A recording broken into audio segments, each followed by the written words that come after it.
오늘 말씀은 사도행전 21장 7절에서 14절 말씀으로 주의 뜻대로 이루어지이다라는 말씀의 제목으로 함께 말씀을 나눕니다. 오늘 여러분들의 삶에 하나님이 함께하여 주심을 믿으시기 바랍니다. 여러분들을 하나님은 많이 사랑하십니다. 그래서 이 자리로 여러분들을 불러주신 거예요. 하나님이 여러분과 함께 교제하길 원하시는 거예요. 여러분들의 입을 통해서 여러분들의 삶의 고백을 듣기를 원하시는 거예요. 그리고 하나님은 오늘 준비하신 주님의 귀한 뜻을 우리에게 주시기를 원하십니다. 부족한 이 종을 통해서 우리에게 주시는 하나님의 말씀을 겸손히 받아 아멘으로 결단하여 순종하며 살아갈 때 하나님께서 놀라운 구원의 역사 축복해 주실 줄 믿습니다. 우리의 신앙생활을 하면서 가장 답답하고 어려운 질문들이 있는데 그 중에 하나가 이것이 아닐까 생각해 봅니다. 하나님의 뜻인데 내가 하나님의 뜻 안에서 믿음 생활을 하는데 왜 고난도 같이 따라오는가? 왜 어려움도 이렇게 나와 항상 함께 하는가? 라는 질문이 항상 우리에게 있을 때가 있습니다. 우리는 하나님의 뜻이라면 모든 일이 순조롭게 풀리고 또 형통하고 어떤 어려움도 없이 잘 되어져야만 될 것 같은데 정작 우리의 삶은 그렇지 못하더라는 거죠. 근데 이건 우리의 삶만이 아닙니다. 성경에서도 이미 그 성경의 역사에 그렇게 나와 있습니다. 여러분들이 잘 아는 믿음의 조상 아브라함 같은 경우에도 하나님의 부르심을 따라서 축복의 귀한 그 통로의 부르심을 받아 살아갔지만 그의 인생은 나그네 삶이었어요. 이리저리 떠돌이의 삶이었단 말입니다. 그리고 아브라함에게도 약속을 하셨죠. 하늘의 별, 바다의 모래와 같이. 근데 그에게 실제적인 바로 밑에 자녀는 이삭 한 사람밖에 없어요. 아니, 이스마엘이 있긴 했었죠. 그러나 하나님의 언약의 자식은 아니었던 거죠. 요셉, 하나님의 꿈을 꾼 사람이죠. 근데 하나님의 계획 안에서 그의 삶은 애굽의 종살이였어요. 억울한 감옥살이였단 말입니다. 하나님은 그 삶을 이끌어가고 때로는 준비케 하셨어요. 다윗, 하나님께서 어릴 때부터 기름 부으셨어요. 이 다음 왕으로 기름 부어주셨단 말입니다. 그런데도 기름 부은 난 이후에 그의 삶은 엄청 어려웠어요. 사울 왕에게 엄청 쫓겨다녔어야 했습니다. 무엇보다도 우리 예수님 말할 거 없죠. 하나님의 뜻을 이루기 위해 이 땅에 오신 주님은 가장 참혹한 십자가를 지셔야 하셨습니다. 오늘 본문에 등장하는 바울도 마찬가지입니다. 그는 지금 성령의 인도하심을 따라 예루살렘으로 향하고 있습니다. 그러나 그 길은 영광의 탄탄대로가 아니라 가면 결박당하고 환난이 기다리고 있는 어려운 좁은 길이었습니다. 우리는 살아가면서 수많은 선택의 기로에 섭니다. 그리고 기도하지요. 어떻게 보면 그 기도가 하나님께서 정말 들어주길 원하면서도 때로는 이러한 마음으로 기도할 때가 있어요. 주님의 뜻을 알게 하여 주옵소서라고 기도하면서 막상 하나님의 뜻이 내 생각과 좀 다르게 흘러가는 것 같다라고 생각할 때 우리는 그 뜻에 순종하기보다 이건 아니지 않나라고 의심하고 또 불평할 때가 있다라는 것이죠. 또 솔직한 마음에 우리는 은연중에 내가 원하는 결과를 하나님의 뜻이라는 포장지로 사서 응답되기를 원할 때가 많단 말입니다. 그러니까 이게 내가 원하는 것이 하나님 뜻 아닌가요? 그리고 만약에 내 뜻대로 되지 않으면 이건 하나님 응답이 아니지 라고 우리는 생각한단 말입니다. 내가 가고 싶은 길을 하나님의 뜻이라고 믿고 싶고 내가 피하고 싶은 고난은 하나님의 뜻이 아니다라고 생각한단 말입니다. 오늘 본문은 우리에게 이와 같은 신앙의 질문을 던집니다. 하나님의 뜻 앞에서 너의 감정과 안위 그리고 심지어 나를 아끼는 주변 사람들의 사랑까지도 너는 내려놓을 수 있겠냐라는 것이에요. 오늘 바울과 성도들의 모습을 통해서 하나님의 뜻을 깨달아 살아가는 자들의 삶에 참된 순종, 그리고 주님 뜻대로, 주의 뜻대로 이루어지리라라는 이 고백의 신앙이 무슨 말씀인지 오늘 말씀을 통해서 함께 살펴보기를 원합니다. 먼저 첫 번째는 때로 하나님의 뜻을 오해할 때가 있습니다. 오늘 본문의 배경은요, 바울이 1차, 2차, 3차 전도 여행을 마무리하는 시점에 있어요. 바울의 눈은 이미 그의 도착지인 예루살렘에 머물러 향하고 있었습니다. 이미 성령께서 가시는 곳마다 너는 거기에 가면 결박당하고 환난이 기다리고 있다라고 경고하셨어요. 그러나 바울은 그 경고의 말씀을 알면서도 그의 발걸음은 머뭇거릴 수가 없었습니다. 왜냐하면 그에게 주신 주 예수 그리스도의 받은 사명이 있었기 때문에 묵묵히 그 길을 걸어갔습니다. 바울이 오늘 말씀에 가이사랴에 도착했을 때 오늘 보니까 7 집사 중 하나인 전도자 빌립의 집에 들어갔어요. 잠시 머물렀습니다. 빌립 잘 아는 것처럼 사마리아에서 부흥의 불길을 일으켰던 전도자, 그리고 에티오피아 내시에게 복음을 전했던 그 전도자가 바로 빌립입니다. 근데 그 이야기 이후에 이제서야 오늘 21장의 빌립이 등장을 하고 있습니다. 그 빌립의 집에 바울이 들어가요. 거기에는 딸 넷이 있는데 처녀로 아직 결혼하지 않는데 예언하는 자로 하나님의 귀한 사명을 감당하고 있었어요. 여러 날이 지났습니다. 그런데 아가보라는 한 선지자가 찾아옵니다. 찾아와서는 대뜸 바울의 띠를 가져가고는 자기의 수족, 손과 발을 묶으면서 소위 말하는 하나님의 말씀의 뜻을 자신의 몸으로 이렇게 보여주는 행동을 하고 있습니다. 그러면서 사도행전 21장 오늘 읽었던 11절을 보니까 성령이 말씀하시되 예루살렘에서 유다인이 이같이 이 띠 임자를 결박하여 이방인의 손에 넘겨주리라 하거늘 이라는 거예요. 이 띠 임자 바로 바울이 예루살렘에 가면 이 결박하여서 이방인 손 로마인에게 넘길 거라는 거예요. 이 예언을 들은 주변 사람들의 반응이 어떻습니까? 12절의 말씀에 보니까 우리가 그 말을 듣고 이제 결박당하고 넘겨주리라는 이 말을 듣고 그곳에 있는 사람들, 성도들과 더불어 바울에게 예루살렘으로 올라가지 말라라고 권했다라는 거예요. 자, 이 장면을 보면 여러분들은 어떤 생각이 드십니까?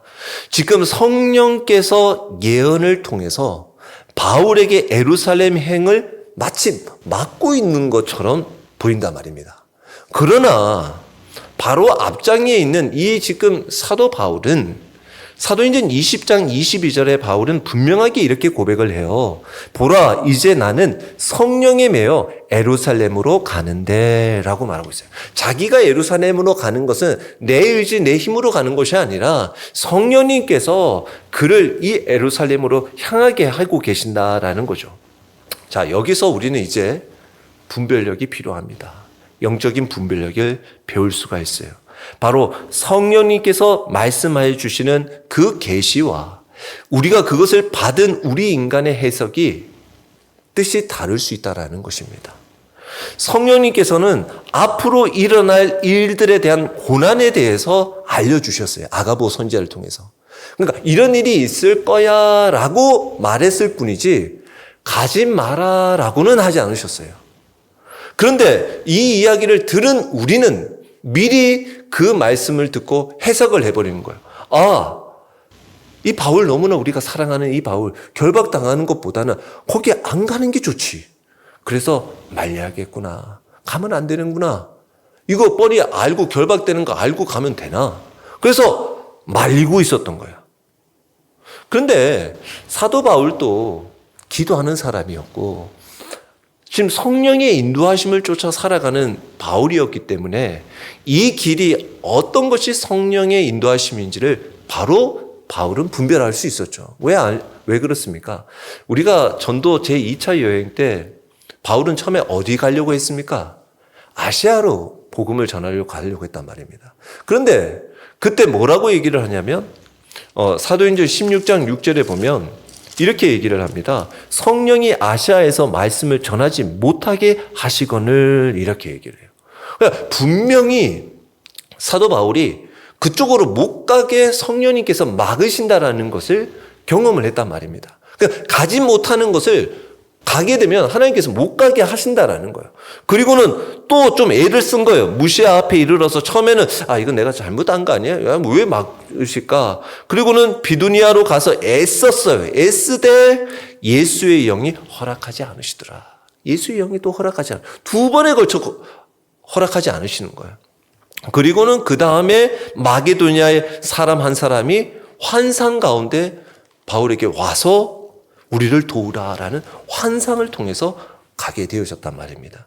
이러한 바울의 하나님의 인도하심을 보았기 때문에 그에게는 분명한 하나님의 인도하심, 성령의 인도하심이 있었다라는 거죠. 그래서 성도들의 이 눈물과 만류, 막는 것은 악한 의도에서 한 것이 아니에요. 하나님의 일들, 인도하심을 막으려고 한 것은 아니죠.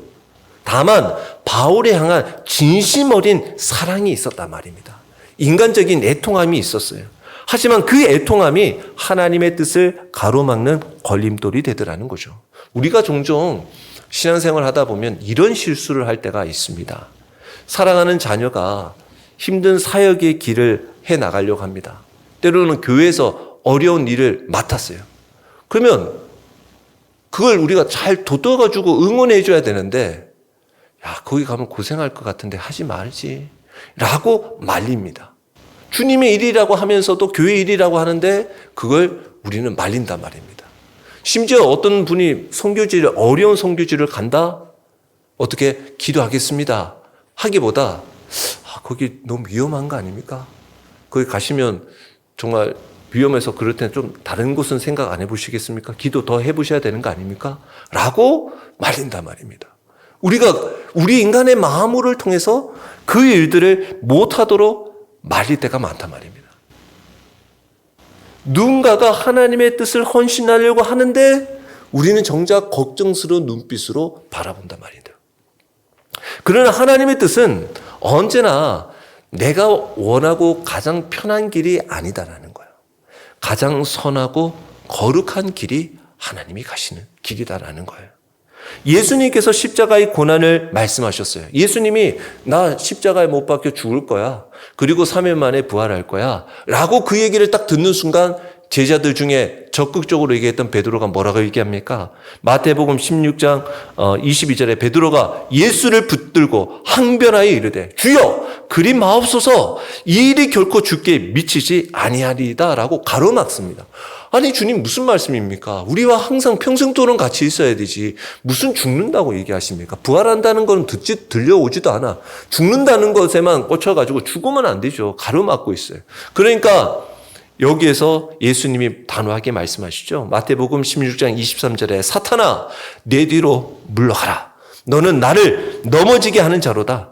네가 하나님의 일을 생각하지 아니하고 도리어 사람의 일을 생각한다라고 말씀하셨어요. 사랑은 귀하죠. 서로를 돌보고 서로를 생각해 주는 거 너무나 귀합니다. 그러나 인간의 사랑이 하나님의 뜻보다는 앞설 수 없어요. 혹시 우리의 기도도 하나님 앞에 기도하면서 항상 그저 하나님 좀 편하게 제 삶 좀 하나님 보시기 좀 좋게 인도해 주세요. 어려운 일 좀 막아주시고 그냥 무난하게 무탈하게 좀 지나게 해주세요 라고만 기도할 때가 많단 말입니다. 그런데 참된 신앙은 어려움을 피하는 것이 아니라 어떤 상황 속에서도 하나님의 뜻을 분별하면서 하나님의 인도하심을 쫓아 살아가는 거예요. 어떠한 상황 속에서 기도의 자리, 예배의 자리, 하나님 앞에 엎드리며 주님 앞에 순종의 자리를 피하지 않는 거예요. 어떠한 자리든 하나님 앞에 나가는 거예요. 또한 우리가 서로 사랑한다? 이 참된 사랑은 하나님의 뜻을 방해하는 것이 아니에요. 하나님의 뜻을 오히려 응원해 줘야 돼요. 우리가 사랑으로 조언해 줄 수 있어요. 그러니까 이런 건 좀 그렇지 않냐 라고 조언해 줄 수는 있을지 몰라도 마지막의 결정은 하나님의 뜻 앞에 맡길 수 있는 사람이 되어야 합니다.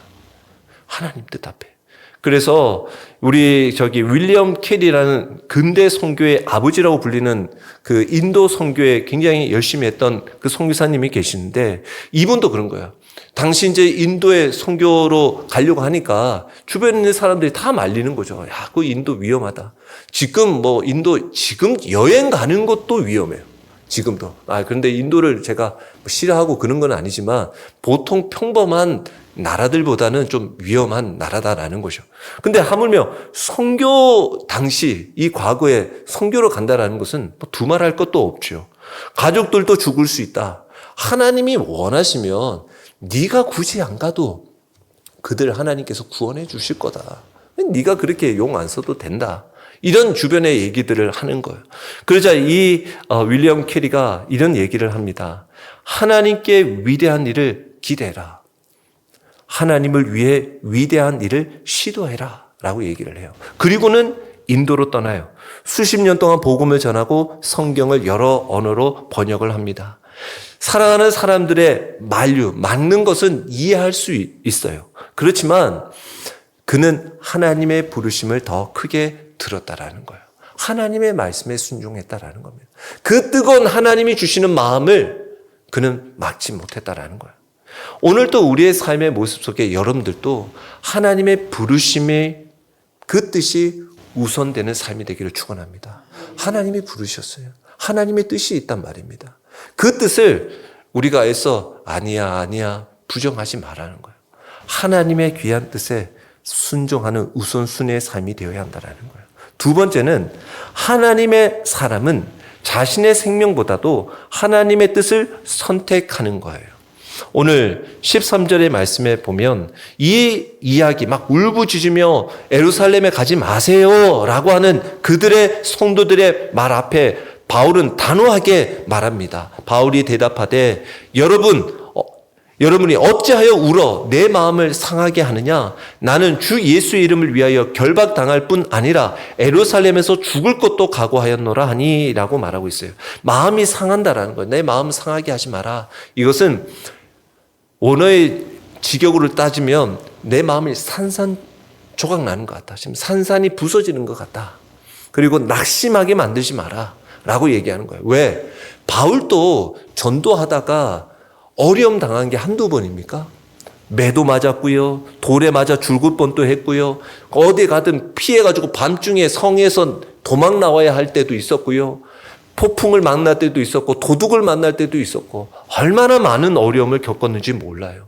그리고 근데 그 자기를 아끼는 동료자들이 막 눈물을 흘리면서 그 바울을 막 잡고 있으니까 못 가게. 인간의 마음이면 안 가고 싶지. 인간의 마음이면 안 가고 싶죠. 근데 이 마음이 산산이 조각이 나고 흔들리는데 이 바울은 자신의 감정과 안위에 붙들려서 기웃거리는 것이 아니라 그의 기준은 확실했다라는 거예요. 주 예수의 이름이었고 주님이 주신 사명이었다라는 거예요. 바울은 결박당할 뿐 아니라 심지어 죽을 것도 각오했다라는 거예요. 각오했다라는 것은 그 자리에서 얘들이 막 울고 하니까 더 오히려 역효과로 내가 그만해. 나 진짜 갈 거예요. 라고 충동적으로 지금 말하는 게 아니에요. 충동적으로 내 지금 각오했어. 라고 하는 게 아니라 이미 오래전에 이미 주님을 만난 그 순간 사도 바울은 죽을 각오로 믿음 앞에 나온 거예요. 여러분들, 우리 신앙의 삶을 살아가는 우리들이 여러분들 그럴 마음 지금 있으십니까?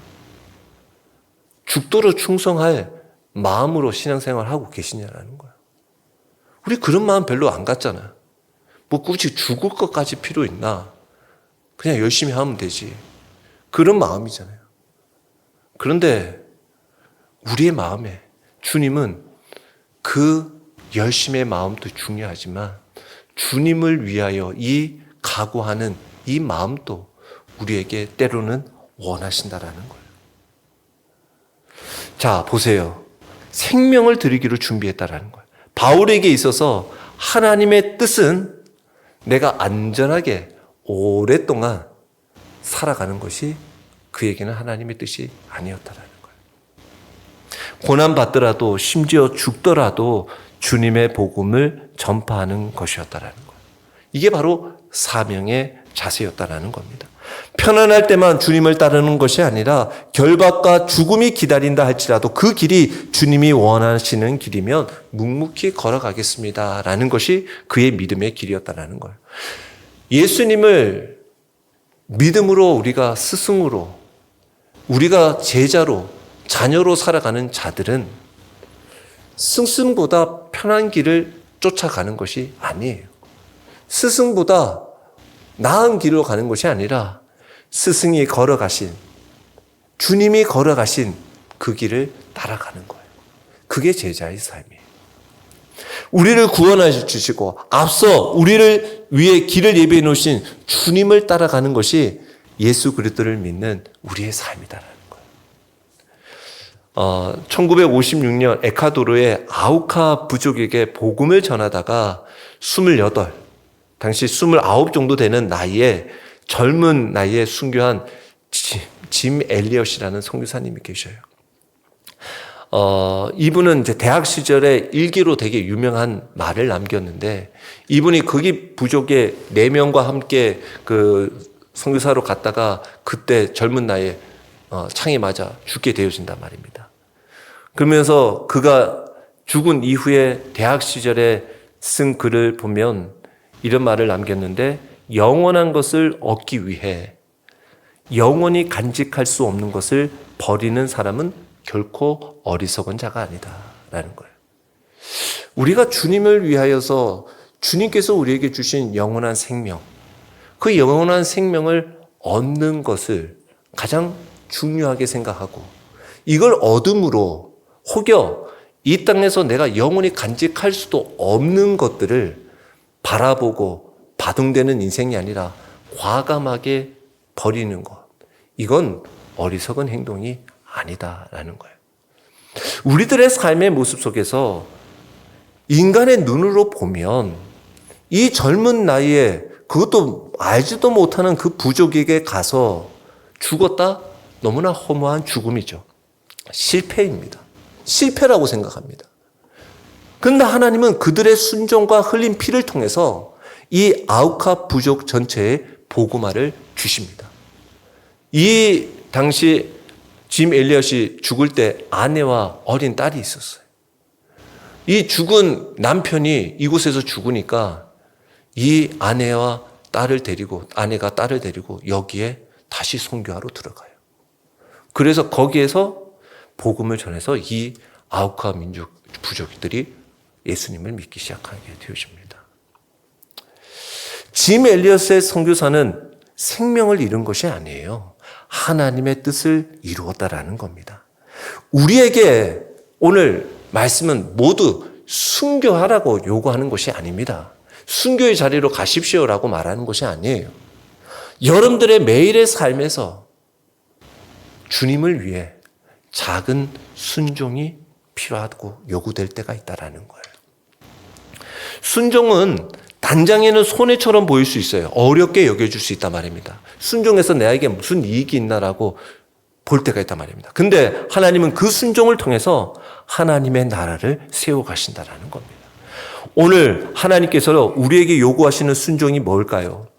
여러분들의 삶의 현장에서 정직하게 살아가는 삶, 손해보더라도 좀 용서해 줄 수 있는 자리, 낮아져서 섬겨야 할 자리, 그 가운데서 내가 좀 편해지려면 이기적일 수 있어요. 내가 용서 안 하는 게 편할 수 있고, 내가 굳이 정직하지 않는 것이 편할 수도 있어요. 근데 하나님의 말씀에 순종하여서 작은 순종이 쌓이면 하나님께서 기뻐하시는 믿음의 삶이 될 줄 믿습니다.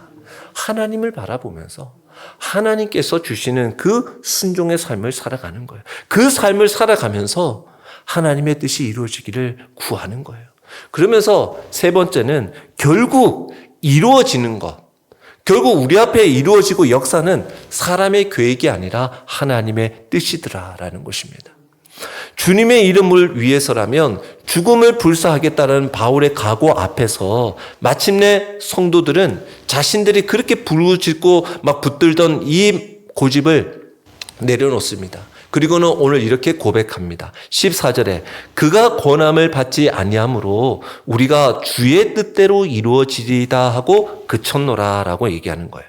주의 뜻대로 이루어지리다. 이것은 아이고 내가 이렇게까지 얘기했는데도 바울 저 고집 안 껐네. 그러면 주님의 뜻대로 이루어지겠지 뭐 하고 마지못해서 체념하는 마음으로 포기하는 것이 아니에요.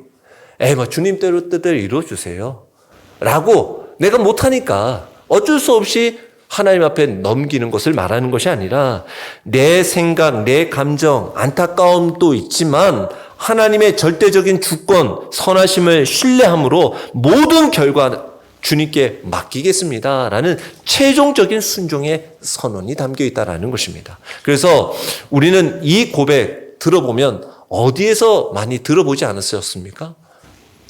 예수님이 겟세마네 동산에서 땀방울이 핏방울이 되도록 기도하셨던 주님의 눈물 속에 우리는 이 말씀을 이미 보았죠. 그리고 우리가 매일 고백하는 주기도문에도 뜻이 하늘에서 이루어진 것 같이 땅에서도 이루어지리다. 하나님의 뜻이 하늘에서 이루어진 것처럼 땅에서 이루어진다. 그래서 예수님이 먼저 말씀하신 것을 보면 누가복음 22장 42절에 아버지여 만일 아버지의 뜻이거든 이 잔을 내게서 옮기시옵소서. 그러나 내 원대로 마시옵고 아버지의 원대로 되기를 원하나이다 라는 거예요. 예수님께서도 참 인간의 모습으로 오셨기 때문에 십자가의 고통을 피하고 싶으셨어요. 왜? 예수님도 배고파고 피곤해하시고 눈물 흘리시고 슬픔의 감정들 모든 감정을 느끼셨잖아요. 결국 그러나 자신의 원함, 뜻은 내려놓고 아버지의 뜻에 복종하셨어요. 그리고 그 순종으로 인하여 인류 구원의 위대한 길을 열어놓으셨습니다. 오늘 본문의 성도들도 마찬가지예요. 바울이 고난받는 것은 인간적으로 너무나 가슴 아픈 일이지만 그것이 복음 증거를 위한 하나님의 뜻임을 깨달았을 때 그들은 눈물을 멈추었어요. 그리고 주의 뜻대로 이루어지리다라고 오히려 바울을 축복하며 보냈습니다. 이후에 바울은 어떻게 됐습니까? 우리의 가정을 보면 성도들이 걱정하고 말린 대로 그대로 체포가 됩니다. 성령님이 알려주신 대로 그대로 결박당해요. 매도 맞고. 그런 가운데 사람들의 눈에는 이제 바울의 이 전도 사역은 마치 멈춰지고 끝난 것처럼 보여진단 말입니다. 실패한 것처럼 보여져요. 그러나 하나님의 계획은 여기서 끝이 아니죠. 바울은 죄수의 몸이 되었기 때문에 오히려 죄수가 되어서 만나야 될 사람들이 더 권력자들을 만난 거예요. 총독들을 만나야 했고 왕을 만나야 했고 심지어 마지막에는 로마의 황제를 만나게 되죠. 그 앞에서 복음을 전할 수 있게 되어졌단 말입니다. 이건 주님이 말씀하셨어요. 사도행전 23장 11절에 이 사도 바울이 밤에 감옥에서 낙심하고 있을 때 주님이 나타나셔서 그날 밤에 주께서 바울 곁에 서서 이르되 담대하라. 네가 예루살렘에서 나의 일을 증언한 것 같이 로마에서도 증언하여야 하리라 라고 말씀해 주셔요. 이 말씀이 있었기 때문에 유라굴라 폭풍 속에서도 걱정하지 마시라고 얘기하는 거예요. 왜? 나는 지금 로마로 가서 복음을 전해야 할 사명이 있는 사람이 있기 때문에 여기에 이 폭풍에 우리가 죽지 않을 것이다라는 분명한 믿음이 있었단 말입니다. 사람들은 감옥과 결박을 보았어요. 근데 하나님은 로마와 세계 선교를 보고 계셨어요. 우리의 삶도 마찬가지예요. 지금 여러분들 당장에는 현재의 눈물, 막힌 담들 그런 것밖에 보이지 않아요. 그래서 하나님 앞에 기도해요. 막 눈물로 내 고난, 이 어려움 좀 건져달라. 이 위기 좀 빨리 해결해달라. 라고 구한단 말입니다. 근데 하나님은 오히려 그 너머에 더 큰 영광스러운 계획을 준비하고 계신다는 것을 기억하시기 바랍니다. 하나님께서 여러분들 통해 하실 일들이 있으시다라는 거예요. 로마서 8장 28절에도 우리가 알거니와 하나님을 사랑하는 자 곧 그의 뜻대로 부르심을 입은 자에게는 모든 것이 합력하여 선을 이루니라. 믿음은 모든 상황을 내 머리로 다 이해하는 것이 아니에요. 다 이해하지 못하더라도 하나님의 신실하심을 신뢰하기 때문에 오늘의 내 뜻은 꺾는 거예요. 그리고 하나님께 내 삶을 맡겨드리는 거예요. 사랑하는 성도 여러분, 오늘 우리는 누구의 뜻이 내 삶에 이루어지기를 기도하고 살아가고 있습니까?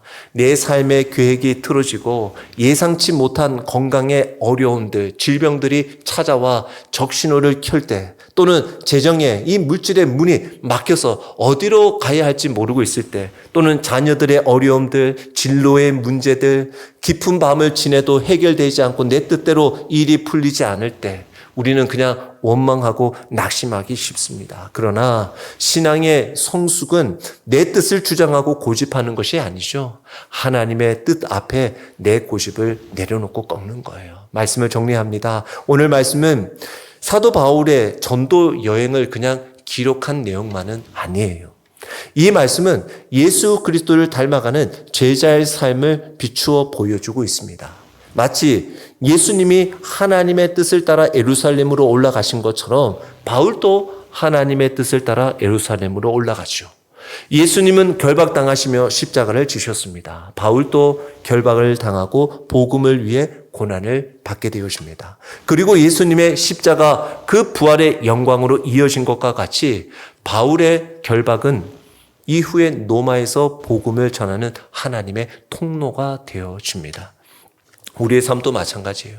순종은 언제나 쉬운 길이 아닙니다. 그러나 하나님의 뜻을 따르는 길은 가장 복된 길이요, 가장 선한 길입니다. 어떤 것도 하나님의 뜻보다 앞설 수 없습니다. 하나님의 사람은 자신의 안위보다 주님의 사명을 선택해요. 결국 최종적으로 이루어지는 것은 내가 생각했던 계획이 아니라 하나님의 선하신 뜻이 이루어진다는 것을 기억하시기 바랍니다. 주님은 오늘 우리에게 다시 묻고 계십니다. 너는 너의 뜻을 이루기 위해 살고 있느냐? 아니면 내 뜻이 이루어지는 통로가 되겠느냐라는 거예요. 이번 한 주 동안 우리의 삶의 순간에 이렇게 고백하며 살아가 보시기 바랍니다. 주의 뜻대로 이루어지기를 원합니다. 주님의 뜻이 이루어지기를 원합니다.